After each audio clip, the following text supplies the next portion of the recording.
Hello. So this week we are going to be talking about population health data and analytics. So we are going to be talking about different data sources, different type of data. How do data becomes information, or how does this population data becomes knowledge, as well as how do we make inference, utilizing various tools, analytical tools, to actually derive the information we have or we share from a population level. So that's what we're going to be talking about today. So what I have today is looking at various sources, looking at different type of information that is out there. So we'll be able to describe the numbers of existing programs that are guided by population health analytics. So from a population health analytic process standpoint, in terms of for us to be able to kind of get to, from point A to Z, there are various processes. In this case, building out the analytical tool, building out the process, putting the process in place in order to kind of derive the data that we have, because we have multiple sources, and that's kind of coupling all of these data sources, whether it's VA data, CDC data, clinical trials data, genomic data, like data from EHR. So, kind of bringing all these data sources together. So the first step is just kind of, developing the database, the database development, kind of integrating all of this. And that's why it's important. We've been kind of talking about interoperability. Why is interoperability important? Why do we need to make sure that we have standards in place? Why do we need to make sure that we have systems that can talk to each other? We have database integration from different sources, and all those databases, we can be able to leverage the information in those databases. So in that case, building what is called a population health database warehouse, and that's what you see here in the first step, right? So building this database, and kind of looking into, okay, what is in all this database? Right now, we have a lot of information, out there that are not being leveraged, especially to care for the population. We have, a lot of, databases that are not really set up in such a way that, they can integrate with the new technologies that we have now.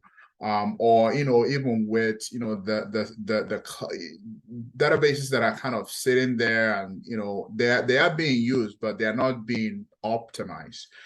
So doing this first due diligence, building out the population health database warehouse. And then from there, we kind of start looking at the information, right? What is the quality of the data? What is missing in the data? What can be shared and what cannot be shared? How do we bring all of this into like a place where now we can put a technology in place, or we can put a software on top of that database and be able to now visualize the data, understand it, be able to fix as much as we can, or be able to integrate as much as we can, to now be able to now run some statistical analysis, run some analytical, run some analysis, or even leverage decision support systems, or even leverage machine learning, or leverage artificial intelligence, or some type of computer-based decision tool, in order for us to make inference from the data, or to be able to identify pattern, or to be able to mine the data, to be able to leverage the data to kind of train our machines. So that is, the step one, step two are critical. So now, once we have a really good idea of what's in the data, we are very, very sure of the quality. Any missing data has already been identified, has been identified, has been integrated.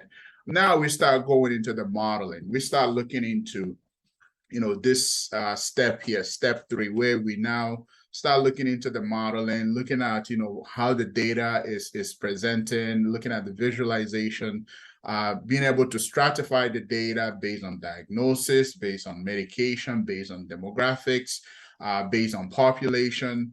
Try to identify a trend based on different type of, risk factors, based on different type of diseases. So, try to stratify, try to, mine the data, look at different patterns, and try to identify some type of outcome in the data. And then from there, we look at model validation, right? Try to see, okay, which model actually makes sense with regards to the data. Do we run a multilinear regression? Do we run a time series? Do we run a binary? Do we run, what is the validity, reliability, goodness, fit of the data, consistency, predictable power, parsimony, reproducibility of the data. So the various models can be able to tell us, okay, we have, like a normally distributed data, that is a normally distributed data that is reliable, or it's like a data that's not normally distributed. Now we can go into like looking for ways we can be able to transform the data to make it to be able to get it to a point where we can now have very a good confidence on the data. So these are some of the things that you can do from step 4. You have to do model validation, validate your model, ensure that the data is valid and it can rely on it for running different type of analysis. And there's no missing, or there's no gaps in the data. And then you go into step 5, which is the knowledge, using it for knowledge. Then you have mined it, you have validated it, you have run it, you can identify significance in the data, some type of trend in the data. Now you can be able to kind of disseminate that information as knowledge for policy, for resource planning, for different type of reporting, for population tracking. So when you get, various CDC reports, or whether you get, information from, different, maybe like, Robert Wood Johnson Foundation, or it can be from various, research, like health affairs, CDC or whatever. This is, where that come from, right? It's very high level aggregated information that has been kind of processed, been, the model, the investigation, the research has been validated. Now you can be able to kind of disseminate that into the population. Decision can be made based on that information. Now you go into steps. This is just, kind of generating new data. You start aggregating that based on, trend. You can annually, quarterly, different trends. You monitor that trend to see, based on what you're seeing, if there's a particular trend based on the time series of that data. So you start composing new data based on what you've already got. So first of all, build a database, bring all the data together, see if you can identify a pattern in the data, and then from there, validate your model. And then from there, share the knowledge and start building on top of that. So that's, population health analytics, right?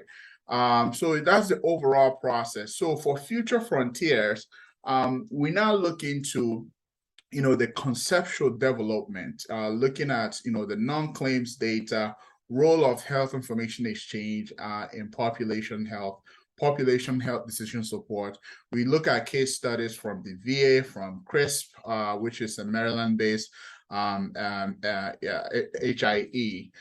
So we now look at the non-claims data sources, right? We look at various aspects of exchanges, what type of information we can be able to draw from it. And those non-claims data is your EMRs, the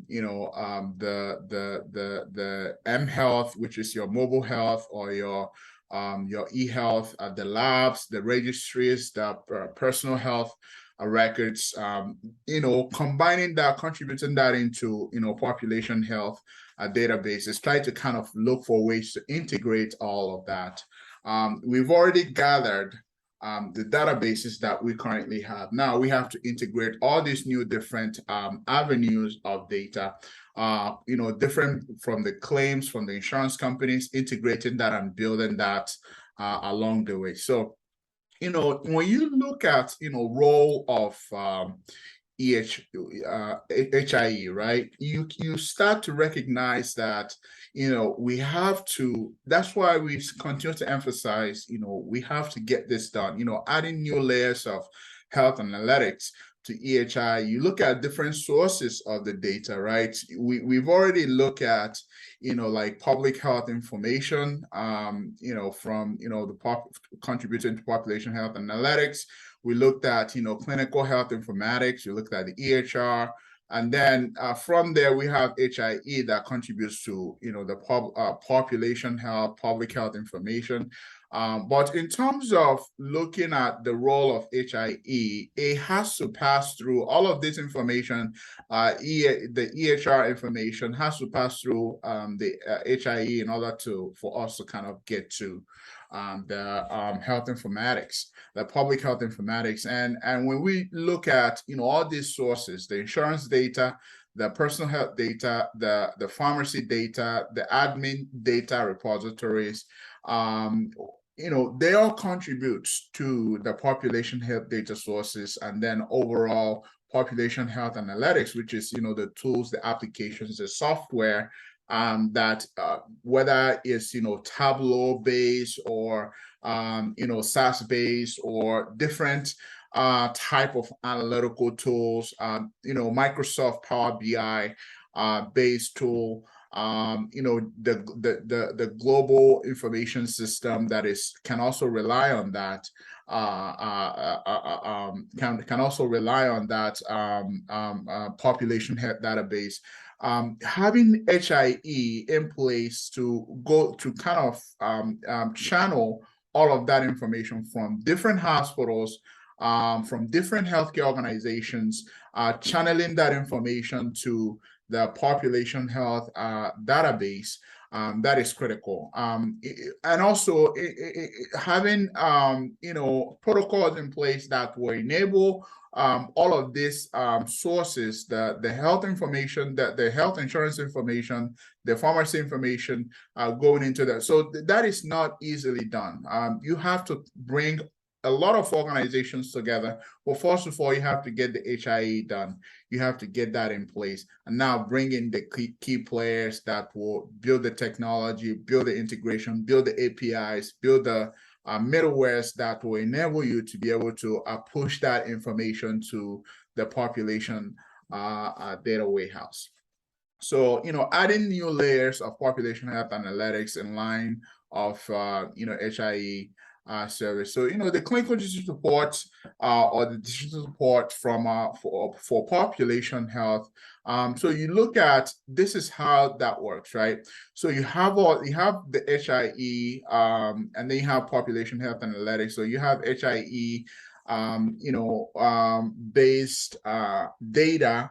But you have also various requirements, from biomedical informatics standpoint. You're looking at the genomic data, looking at the genes. If patient has X, Y, and Z, then they do Z, right? So if they have, this genome, that genome, or if they have this disease, this risk factor, and then they have gene W, then they should do XYZ, right? In order to minimize those risk factors, in order to help them live longer, or help them reduce the possibility of, developing that condition. And then from clinical informatics standpoint, if patient has XYZ, then do Z, right? So if patient have, XYZ risk factors, then do so and so and so. So, you look at it from a very high level standpoint, from a patient level standpoint, or population level standpoint, where you start now to contribute, the location where the patient lives. The risk factors, their background, whether, their race, the education level, whether they have insurance or don't have insurance. So if patient have XY and has a gene W, or, they have a gene that's that makes them more susceptible to cancer, or make them more susceptible to obesity, and they live in a really poor neighborhood in Baltimore. So they are more they have a higher risk of this particular disease based on those risk factors, and based on their race, based on whether they have insurance or not. They have high risk factors, maybe of a heart disease, maybe of obesity, maybe of some type of cancer, based on maybe they live in an area in Baltimore that has a very high concentration of radiation or something like that.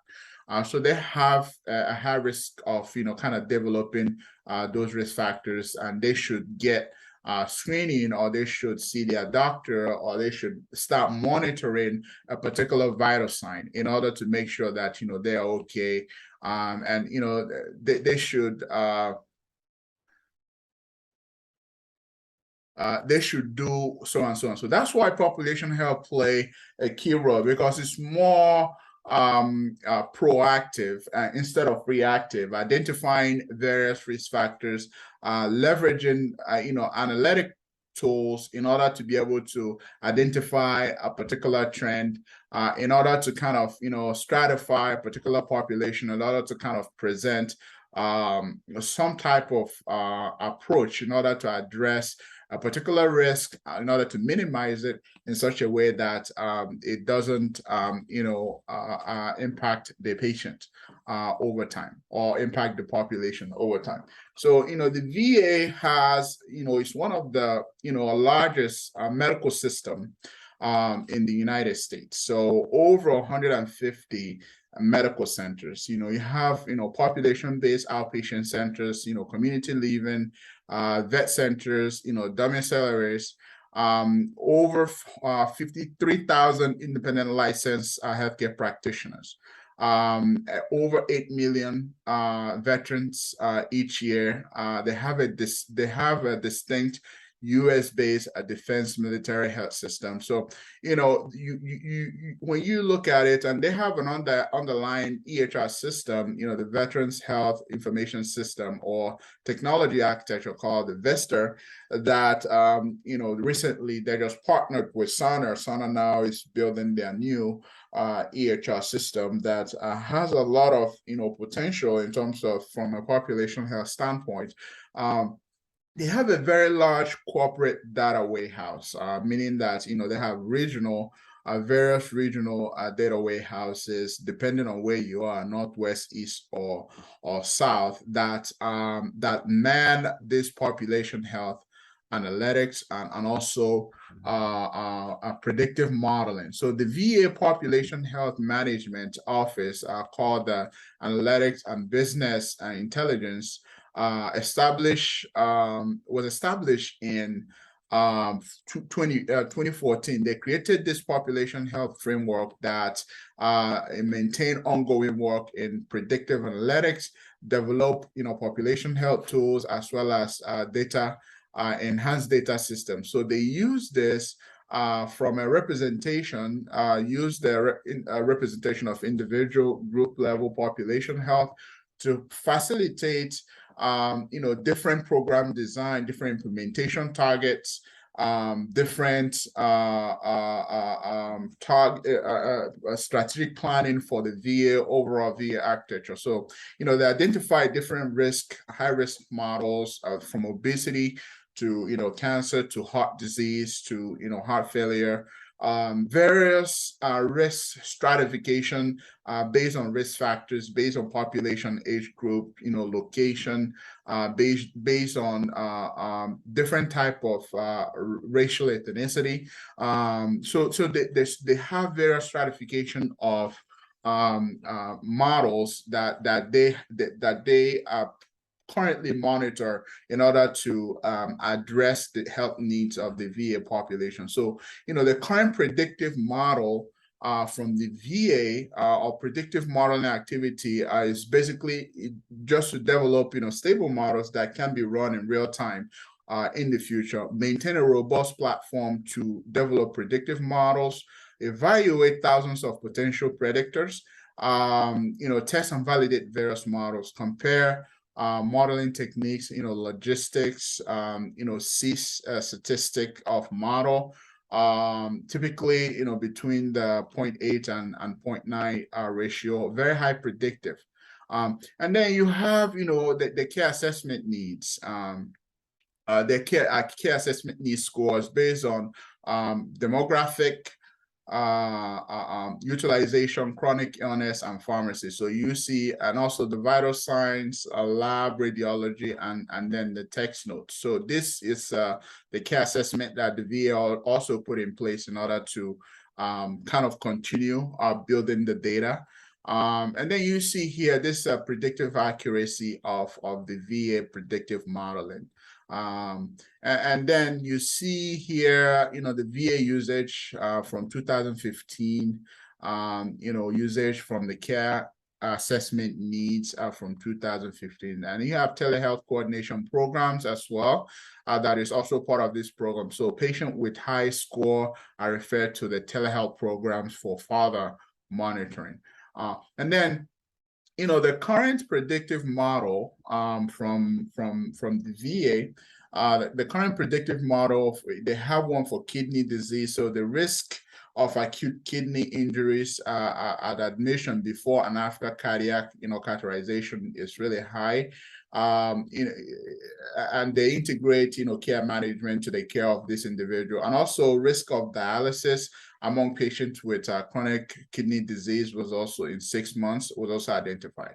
From a cardiovascular risk level, so you have a risk of stroke with atrial fibrillation, a risk of coronary events, stroke within 5 years. These are different patterns that are identified based on different stratification, different trends that were identified by this predictive modeling or predictive analytics. You also have from infectious diseases, risk of drug resistance infections, multi-drug resistant organism was also predicted. Response of prostate cancer to chemotherapy was also a pattern that was also identified. And then plans and issues, the models for specific subgroups, serious mental illness, malignancy, complex chronic illness, was also put in place, based on, the data analytic data and trends that were identified. Complete display of mental illness was also one of the stratification. Expand use of, primary care and palliative care was requested based on this identification, or based on these predictions, and the resource deployment was a recommendation there. For future projects, the idea is to have a real-time, predictive model that can run real time and be able to identify trends quicker, so that planning can be done quicker, as well as response to some of these pending risk factors can also be executed. So from obesity predictive modeling, in collaboration with Johns Hopkins Population Health IT, they mapped and developed obesity metadata repository. So they developed a predictive model for BMI trajectory. They also developed experimental interactive prototype.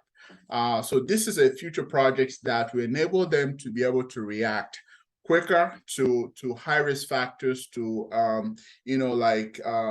very aggressive trends within the community of the VA population.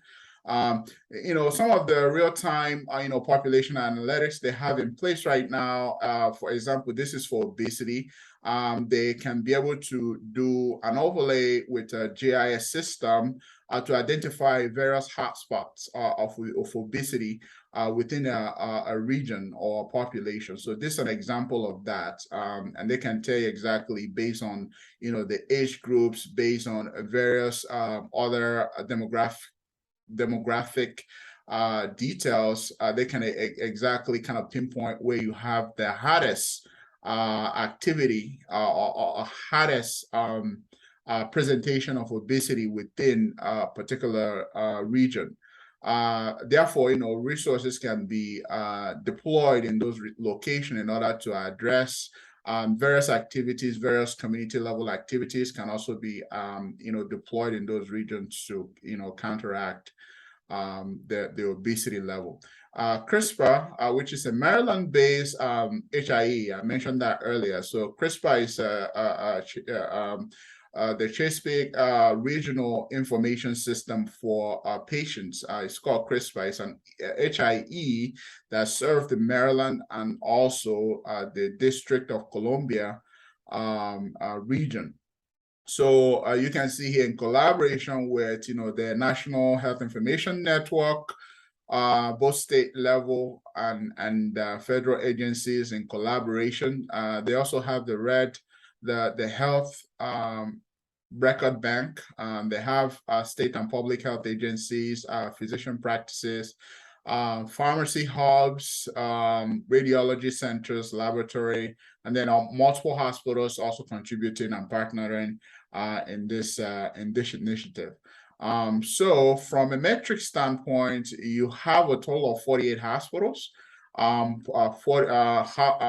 have hospital clinic data feeds from total of 86 labs, radiology and clinical docs. You have national labs, 2 national labs, 2 non-hospital, 5 non-hospital radiology centers, and then over the master patient index over 4 million, and then outpatients about 1,500, and queries about 3,500. Data feeds available, about over 6 million lab results, radiology reports about 5 million, and then clinical documents about 2 million.